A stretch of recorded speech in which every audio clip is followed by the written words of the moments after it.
নমস্কাৰ বন্ধুসকল, মাৰাখল চেনেলটোলৈ সকলোকে পুনৰবাৰ স্বাগতম জনাইছোঁ। আশা কৰোঁ সকলোৱে ভালে কুশলে আছে। মই আজি আপোনালোকলৈ লৈ আহিছোঁ এটি কচু ঠুৰিৰ আঞ্জা।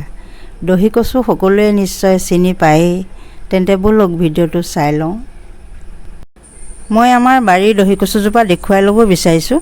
যিসকলে চিনি নাপায় তেওঁলোকৰ বাবে সহজ হ'ব কাৰণে। এইজোপা দহি কচু বেছি ওখ নহয় আৰু ইয়াতকৈ অকণমানহে ডাঙৰ হয়। এইখিনি ঠাইত এইদৰে পুলি ৰুই লৈছোঁ। টাবতো ইয়াক ৰুই ল'ব পাৰে। প্ৰথমে মই 4ডাল দহি কচুৰ পাতকেইটা কাটি ঠাৰিডালৰ বাকলিখিনি গুচাই লৈছোঁ। লগতে আলু এটাও কাটি ল'ব। কচুখিনি এইদৰে টুকুৰা কৰি কাটি ল'ব। এইবিধ কচু আন কচুৰ দৰে নখজুৱাই, গতিকে ভয় খাব নালাগে। এয়া গোটেইবোৰ সামগ্ৰী যোগাৰ হৈ গ'ল। মই আদা, নহৰু আৰু কেঁচা জালুকৰ পেষ্ট অকণমান বনাই লৈছোঁ।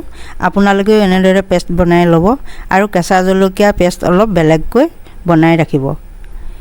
এইকেইটা কাৱৈ মাছ বাছি নিমখ হালধি সানি লৈছোঁ।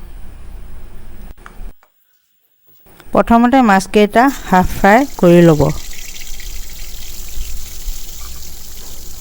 বেছি ফ্ৰাই কৰিব নালাগে।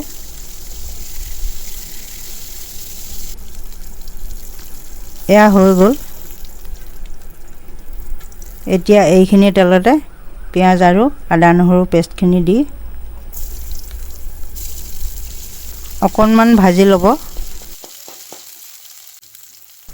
লৈ ইয়াতে জোখমতে হালধি আৰু নিমখ দি ল'ব।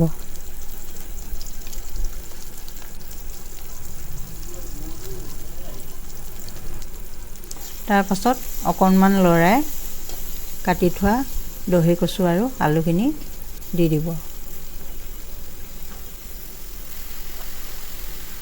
এতিয়া গোটেইখিনি অলপ ভালদৰে লৰাই ঢাকি দিব।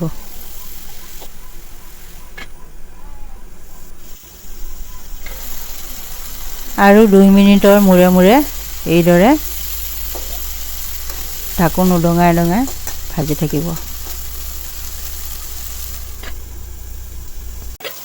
এইদৰে আলু আৰু কচুখিনি সিজালৈকে ভাজি থাকিব। এয়া গোটেইখিনি সিজি গৈছে আৰু তেলখিনিও ওলাই গৈছে। এতিয়া ইয়াতে আপোনালোকে জোখমতে অলপ উতলা গৰম পানী দি দিব।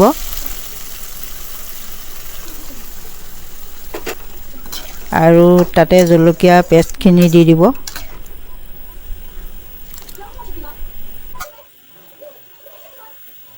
যেতিয়া অকণমান উতলিব তেতিয়া মাছকেইটা দি আৰু 10 মিনিটমান সময় সিজিবলৈ দিব লাগিব।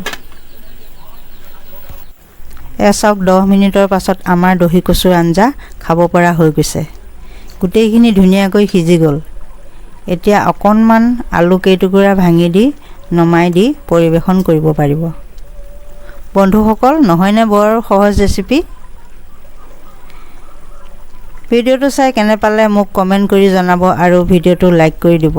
আৰু আগলৈ এনেকুৱা ভাল ভাল থলুৱা ৰেচিপি পাই থাকিবলৈ মাৰাখল চেনেলটো ছাবস্ক্ৰাইব কৰি দিব।